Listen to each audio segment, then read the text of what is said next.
एकाधिकारी प्रतियोगिता के बारे में पिछले वीडियो में हमने जाना कि प्राकृतिक एकाधिकार की स्थिति क्या होती है, किस प्रकार से कुछ वस्तुएं ऐसी होती है जिसमें एकाधिकारी इस स्थिति में होता है कि जैसे जैसे वह वस्तु का उत्पादन बढ़ाता चला जाता है उसकी औसत व सीमांत लागत गिरती चली जाती है।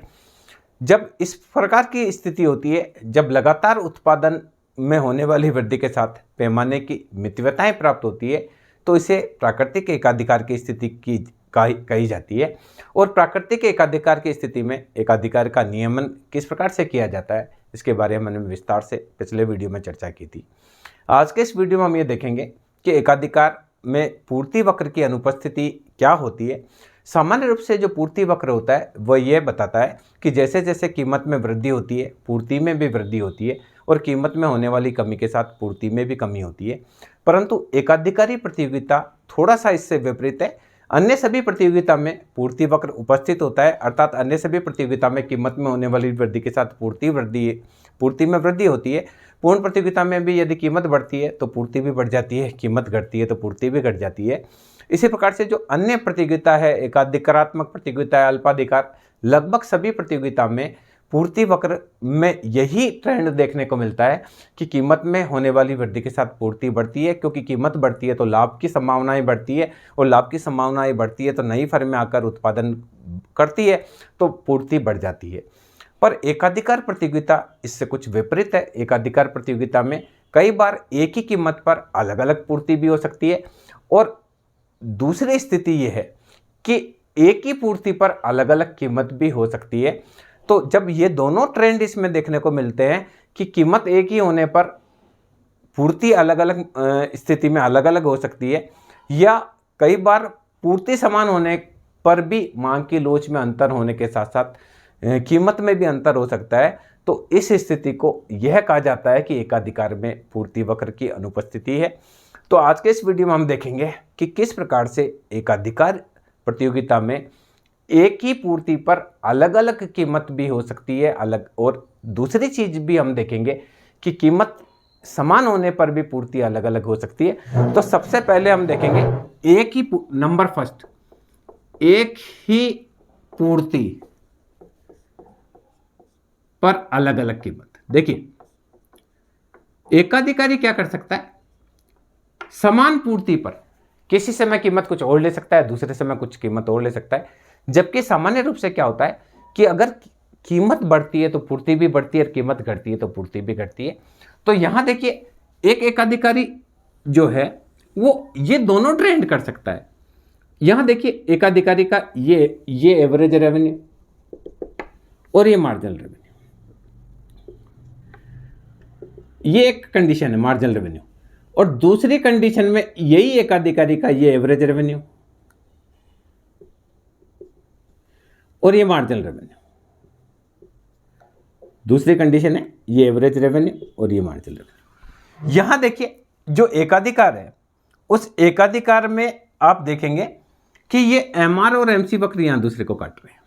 तो यहां हम क्या कर रहे हैं, जो एकाधिकार का पूर्ति वक्र है उसका अनुपस्थित। देखिए, थोड़ा सा मैं इसको और क्लियर बनाने की कोशिश करता हूं ताकि आपको बहुत अच्छे से समझ में आ जाए कि किस प्रकार से। देखिए, फर्स्ट कंडीशन में इकाई से अधिक लोचदार है, एवरेज रेवेन्यू, ये मार्जिनल रेवेन्यू।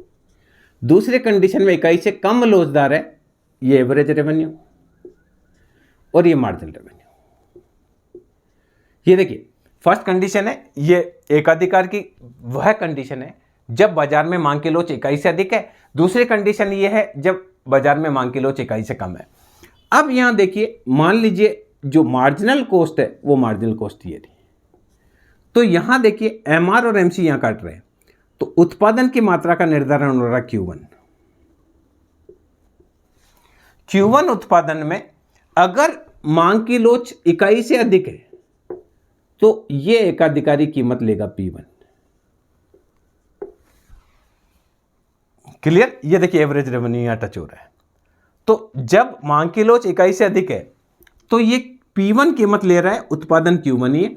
और अगर मांग की लोच इकाई से कम है, जैसा कि ये वाला है इकाई से कम है, तो इसी उत्पादन पर ये कीमत ले रहा है P2। तो यहां देखिए क्या हो रहा है समान उत्पादन की मात्रा है। जब मांग की लोच इकाई से अधिक है तो भी उत्पादन OQ1 है। जब मांग की लोच इकाई से कम लोचदार है, जैसा कि देखिए ये एवरेज रेवेन्यू 1 मार्जिनल रेवेन्यू 1, ये एवरेज 2 मार्जिनल रेवेन्यू 2, तो ये पहली कंडीशन है जब मांग की लोच इकाई से अधिक लोचदार है। एकाधिकार ऐसी वस्तु का उत्पादन कर रहा है जिसमें मांग की लोच किसी समय इकाई से अधिक है, तो वह OP1 कीमत ले रहा है, उत्पादन Q1 का Q1 ही कर रहा है। क्योंकि देखिए ये E बिंदु है, इस E बिंदु पर ये MR1 भी काटता है, MR2 भी काटता है, MC भी काटता है।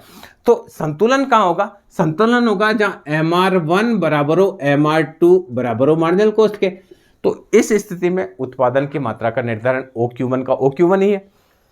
पर जब मांग की लोच अधिक है तो एकाधिकारी के द्वारा OP1 कीमत ली जा रही है, और जब मांग की लोच कम है तो एकाधिकारी के द्वारा OP2 कीमत ली जा रही है।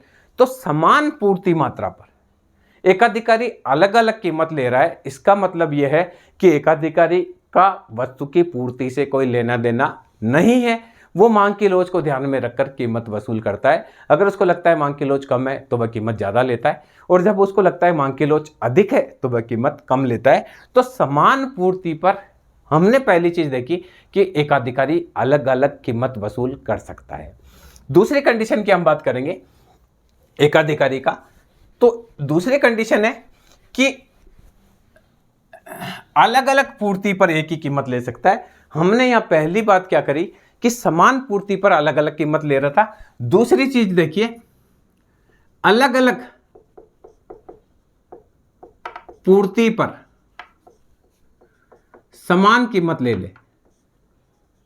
एकाधिकारी ये भी कर सकता है कि पूर्ति वो अलग अलग कर सकता है। उसको लगता है कि मांग की लोच इकाई से अधिक है, उस समय पूर्ति थोड़ी ज़्यादा कर सकता है। जब उसको लगता है कि मांग की लोच इकाई से कम है, उस समय वो पूर्ति कम कर सकता है, और एक ही कीमत ले सकता है। ये भी एक नई चीज़ है एकाधिकार के बारे में। तो यहाँ इसकी हम चर्चा करेंगे।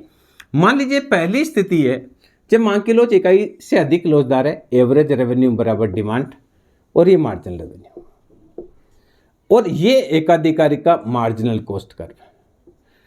संतुलन MR बराबर MC पर होता है। जब इकाई से अधिक लोचदार है तो एकाधिकारी OQ2 उत्पादन करता है और प्राइस लेता है P1। दूसरी कंडीशन आप देखेंगे कि एकाधिकारी की मांग की लोच जो है, जो एकाधिकारी की मांग की लोच इकाई से कम है, तो इस कंडीशन में देखिए ये मान लीजिए एकाधिकार का AR वक्र है, ये एवरेज रेवेन्यू 2, ये एवरेज रेवेन्यू 1 मार्जिनल रेवेन्यू 1, और ये आपका एवरेज रेवेन्यू, और दूसरा जो कंडीशन है ये इसका मार्जिनल रेवेन्यू 2। अब स्थिति में देखिए MR और MC एक तो E बिंदु पर काट रहा है, दूसरा MR और MC ये E1 पे काट रहे हैं, ये E2 पर काट रहे हैं।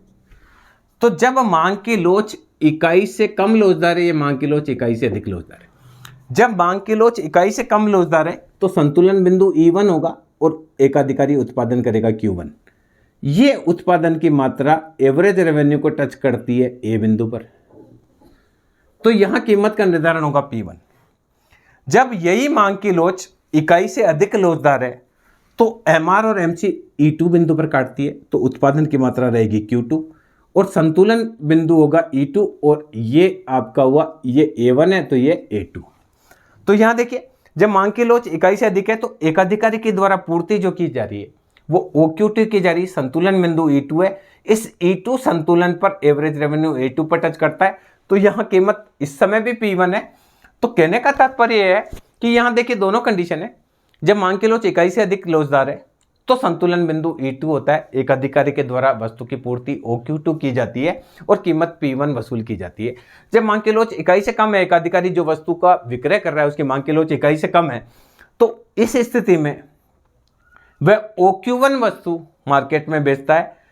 MR और MC का संतुलन E1 बिंदु पर है, और इसको आगे बढ़ाएंगे तो AR वक्र को ये A1 पर टच करता है, जो ये बताता है कि कीमत P1 ली जा रही है। तो इस कंडीशन में हम देखेंगे कि एकाधिकारी के द्वारा OQ1 उत्पादन कर कर भी कीमत OP1 ली जा रही है, और OQ2 उत्पादन होने के बावजूद कीमत OP1 ही ली जा रही है, जो ये बताता है कि एकाधिकारी एक समान कीमत पर अलग अलग पूर्ति कर सकता है, वो भी उसकी मांग की लोच को ध्यान में रखकर। तो यहाँ हमने दोनों कंडीशन देखी कि एक एकाधिकारी समान पूर्ति पर कीमत अलग अलग ले सकता है या समान कीमत पर पूर्ति अलग अलग कर सकता है। तो जो ये बताती है, ये दोनों कंडीशन ये बताती है कि एकाधिकार की स्थिति में पूर्ति वक्र नहीं होता है, यानी एकाधिकारी का पूर्ति और कीमत से कोई लेना देना नहीं है। एकाधिकारी अपने हिसाब से मांग की लोच को ध्यान में रखकर वस्तु की कीमत और उत्पादन की मात्रा का निर्धारण करता है। तो इस वीडियो के माध्यम से हमने समझा कि एकाधिकारी प्रतियोगिता में वास्तव में कोई पूर्ति वक्र पाया ही नहीं जाता, एकाधिकारी अपने हिसाब से डिसीजन लेता है। तो मैं समझता हूँ इस वीडियो के माध्यम से आप समझ पाए होंगे कि किस प्रकार से एकाधिकारी प्रतियोगिता में पूर्ति वक्र अनुपस्थित होता है। ये चित्र बनाने में जितना आसान मेरे को लग रहा है या मैं बना रहा हूँ उतना आसान है नहीं, थोड़ा सा आपको इसमें प्रैक्टिस करनी पड़ेगी, तभी आप उस चित्र को अच्छे से बना पाएंगे।